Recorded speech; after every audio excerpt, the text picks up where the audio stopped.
हल्ला मचा। क्यों सर? क्योंकि गैस के दाम बढ़ रहे हैं और ऑयल की भी दिक्कत सर देश में पैदा हो रही है। जो बिल आते हैं सर, हम उस पर इसलिए बोलना चाहते हैं, हम ये कोई ऐसा नहीं सर कि हमें कोई बहुत जरूरत है यहाँ गिड़गिड़ाने की कि हमें बोलने का मौका दीजिए, क्योंकि जब इन बिलों को रिसर्च होगी आने वाली पीढ़ियां करेंगी तो हमारा पक्ष क्या था, हमारी आइडियोलॉजिकल हम कहां खड़े थे, ये देश जानेगा, आने वाली पीढ़ियां जानेगी। इसलिए हम बिल पे बोलना चाहते हैं, अपना पक्ष रखना चाहते हैं। जब हम प्रोटेस्ट करते थे तो बहुत सारे आईबी के अधिकारी हमें वहां बाहर मिलते थे सर। आजकल हम उनको अंदर भी देख रहे हैं। क्या स्पीकर साहब को पता है इस बारे में? सर क्यों कह रहा हूं, कितने डिपार्टमेंट ऐसे हैं जहां अभी बैकलॉग है सर, और यहां भी है सर 40% ज्यादा SC ST OBC के बच्चों के हक। सर 30 सेकंड भी दे रहे आप, 30 सेकंड आप मना कर दिए। मैं तो सच कह रहा हूं। तो आज आप बोल दीजिए। मान्यवर, बहुत सारे बैकलॉग हैं। SC ST के बच्चों को, OBC के बच्चों को अधिकार मिलना चाहिए, नौकरी रोजगार मिलना चाहिए, इसलिए मैंने इस बात को उठाया।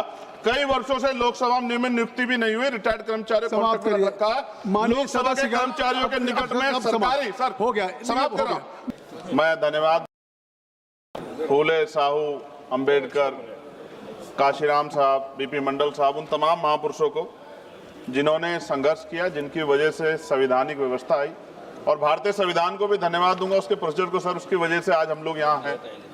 माननीय बाबा साहब अंबेडकर ने कहा था कि स्पीकर के कर्तव्यों के बारे में कि स्पीकर को निष्पक्ष और स्वतंत्र होना चाहिए, उसे सदन के नियमों और प्रक्रियाओं का पालन करना चाहिए और सभी सदस्यों के साथ समान व्यवहार करना चाहिए। उन्होंने यह भी कहा कि स्पीकर को सदन की कार्रवाई को सुचारू रूप से चलाने के लिए आवश्यक कदम उठाने चाहिए, उसे सदन के सदस्यों को अपने विचार व्यक्त करने का अवसर देना चाहिए और सदन की गरिमा बनाए रखना चाहिए। बाबा साहब ने स्पीकर की भूमिका को बहुत महत्वपूर्ण माना और कहा कि वो सदन के संरक्षक है। कभी सर इधर से व्यवस्था होती है, कभी इधर ये वाले नहीं चाहते, सत्ता पक्ष वाले, और हाउस डिजोल्व हो जाता है सर। और हम जहां से चुन के आते हैं सर, वो लोग उम्मीद करके बैठते हैं कि इस आदमी को वोट दिया, ये जाके हमारे विषय को उठाएगा, और हम ठगे से होकर चले जाते हैं सर। यहाँ से कितने ऐसे रूलिंग है सर, चाहे वो शॉर्ट नोटिस हो, चाहे हाफ आवर टाइम हो सर, एडजमेंट मोशन हो सर, आज तक नहीं देखा हमने। कॉलिंग अटेंशन पे अभी तक वो नहीं हुई। 193, 184 सर, इतने हमने दिए, कहीं गायब हो गए, पता ही नहीं चला सर। ईरान पे चर्चा होनी चाहिए थी सर, हल्ला मचा। क्यों सर? क्योंकि गैस के दाम बढ़ रहे हैं और ऑयल की भी दिक्कत सर देश में पैदा हो रही है। जो बिल आते हैं सर, हम उस पर इसलिए बोलना चाहते हैं, हम ये कोई ऐसा नहीं सर कि हमें कोई बहुत जरूरत है यहाँ गिड़गिड़ाने की कि हमें बोलने का मौका दीजिए, क्योंकि जब इन बिलों को रिसर्च होगी आने वाली पीढ़ियां करेंगी तो हमारा पक्ष क्या था, हमारी आइडियोलॉजिकल हम कहां खड़े थे, ये देश जानेगा, आने वाली पीढ़ियां जानेगी। इसलिए हम बिल पे बोलना चाहते हैं, अपना पक्ष रखना चाहते हैं। सर 2.5 साल हो गए मुझे यहाँ SC ST पे जो अत्याचार हो, NCRB का डाटा उठा के देखो सर, अभी 1.5 साल हुए। 1.5 हुए सर? अच्छा हुआ सर, आप जोड़ रहे हैं सर, अच्छी बात है। 1.5 हुआ सर, इसलिए जोड़ रहे हैं, डिप्टी स्पीकर बनना है उनको। चलिए सर, जो भी मैं कह रहा हूं सर, NCRB का डेटा जो कहता है सर, लाखों बच्चों पे, दलितों पे, पिछड़ों पे, आदिवासियों पे हत्याएं होती हैं सर। क्यों नहीं चर्चा होती इस हाउस में सर? क्या उनकी माओ का दर्द नहीं होता पैदा करते? क्या दलित, पिछड़े, आदिवासी सर इंसान नहीं है सर? सर जयसलाल सरोज को सर जला के मार दिया, कफ्ताड़ की मां बेटी को सर अन्याय, और तरुण की हत्या कर दी सर दिल्ली में। आप मेरा सर दिक्कत ये है हम लोगों की, अगर हम यहां नहीं बोलते हैं तो हमारे क्षेत्र के लोग कहते हैं कि बोलना चाहते हैं, यहां लड़ते हैं तो हम ऐसे दिखते जैसे हम सर भीख मांग रहे हो, अपमान का घूंट पीते हैं सर हम इस सेशन में कि हम अपनी बात को रख सके, और हम अपनी बात भी पूरी नहीं कर पाते सर, क्योंकि आप वहां से ऑर्डर कर देते हो कि खत्म करो, खत्म। हमने तो आदरणीय होम मिनिस्टर बैठे, उनसे आग्रह किया कि सर आप चैम्बर में चले जाओ थोड़ी देर, कम से कम हम लोग बोल लेंगे अपने लोगों के विषय के बारे में, क्योंकि जब से वो बैठे हैं जिस तरह के इनसिक्योर आप हो रहे हैं वो तो किसी छिपावा नहीं है, बिल्कुल नहीं छिपावा है। मैं तो आग्रह करूंगा आदरणीय गृह मंत्री जी थोड़ी देर बैठ जाए सर, तो हम लोगों को बोलने का मौका मिल जाए। सर एक सेकंड, आप सबको समय मिल रहा है सर, आप बहुत, आपका सबसे ज्यादा, आप चेक कर लो, सबसे ज्यादा आपका होता है सर। डिप्टी स्पीकर नहीं बनाया गया सर, चेयर और पैनल की जरूरत नहीं पड़ती आज, अगर डिप्टी स्पीकर बन जाता।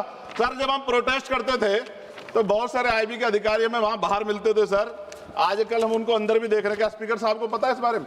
सर भारतीय संविधान के अनुच्छेद 98 में संसद के प्रत्येक सदन के लिए एक अलग से सचिवालय का प्रावधान है। ओवैसी साहब उस पर बात कर रहे थे। यह अनुच्छेद संसद के प्रशासनिक और विधायी कार्यों को स्वतंत्र रूप से संभालने के लिए कर्मचारी नियुक्त करने और उनकी भर्ती और सेवा शर्तों को संसद द्वारा कानून बनाकर नियंत्रित करने की शक्ति देता है। लेकिन महोदय पिछले 10-15 वर्षों से लोकसभा में सचिवालय के रिटायर्ड अधिकारी जो चला रहे हैं, जो कि पहले कभी नहीं हुआ। ये कभी डिस्कस नहीं होता सचिवालय के खत्म कर रहा हूं, कर्मचारियों, सर। नहीं सचिवालय के कर्मचारियों सर, को खत्म कर रहा हूं, इसके आप अंदर मुझे बोलने discuss दो नहीं सर, करते। बोलने दीजिए ना। आप बोलिए। विधायिका में ओवैसी साहब, कार्यपालिका की क्या कह दखलंदाजी रहे हैं पिछले बोलने कुछ के लिए? सालों में शुरू हुई है, ऐसा प्रतीत स्पीकर होता साहब है पे बोल सकते हैं, सचिवालय के कि कर्मचारियों पे संसदीय नहीं बोलेगा।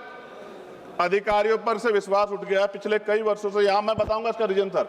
यहाँ पर से भारत सरकार के ब्यूरोक्रेट डिप्यूटेशन पे कृपया आ रहे हैं। समाप्त करें। लोग खत्म कर रहा हूं सर, एक पेज है। लोकसभा की स्वतंत्रता को धूमिल करे, क्या इन अधिकारियों ने सरकार के अधीन कार्य किया है? कई स्टैंडिंग कमेटी की रिपोर्ट में सरकार को संसद की तरफ से निर्देश करने का इन्हें डर लगता है। ये संसदीय परंपरा बहुत धन्यवाद। सर आखिरी पेज सर, 1 मिनट 30 सेकंड दीजिए सर। सर क्यों कह रहा हूं, कितने डिपार्टमेंट ऐसे हैं जहां अभी बैकलॉग है सर, और यहां भी है सर 40% ज्यादा SC ST OBC के धन्यवाद। बच्चों के हक। सर 30 सेकंड भी नहीं दे रहे आप, 30 सेकंड आप मना कर दिए। मैं तो सच कह रहा हूं। तो आज आप बोल दीजिए। मान्यवर, बहुत सारे बैकलॉग हैं। SC ST के बच्चों को, OBC के बच्चों को अधिकार मिलना चाहिए, नौकरी रोजगार मिलना चाहिए, इसलिए मैंने इस बात को उठाया। कई वर्षों से लोकसभा में नियमित नियुक्ति भी नहीं हुई, रिटायर्ड कर्मचारियों को समाप्त कॉन्ट्रैक्ट करिए। रखा है। माननीय लोकसभा के सदस्य कर्मचारियों के निकट में अब सरकारी सर हो गया, समाप्त कर रहा हूं। सरकारी मेरी बात घर भी की माने। व्यवस्था सुनिश्चित की जाए। आपकी बात खत्म हो गई, अब समाप्त कर दें। सभी मैं माननीय सदस्यों से कहूंगा नहीं, चलिए अब सभी माननीय सदस्य से कहूंगा कि हर विषय पे हर माननीय सदस्य को आज होने